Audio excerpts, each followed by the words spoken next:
Autorickshaw തൊഴിലാളികളുടെ ക്ഷേമനിധിയിലേക്ക് ഇരട്ട വിഹിതം അടപ്പിച്ച് തിരിമറി നടത്തിയ പിണറായി സർക്കാർ 553 കോടി രൂപ ഉടൻ ക്ഷേമനിധി ബോർഡിൽ തിരികെ എത്തിക്കണമെന്ന് ഓട്ടോറിക്ഷ തൊഴിലാളി യൂണിയൻ INTUC കീരമ്പാറ മേഖലാ പ്രസിഡന്റ് PC ജോർജ് ആവശ്യപ്പെട്ടു.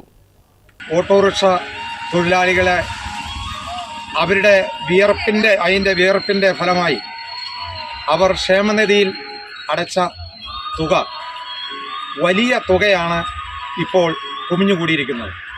കോടിക്കണക്കിന് രൂപ ആ ക്ഷേമനിധിയിൽ ഉള്ളപ്പോൾ അതിൽ നിന്ന് 553 കോടി രൂപ ഇപ്പോൾ അത് ദുർവിനിയോഗം ചെയ്തു എന്ന് പറയുന്നത് പോലെ ആ ക്ഷേമനിധിയിൽ നിന്ന് എടുത്തിരിക്കുകയാണ്.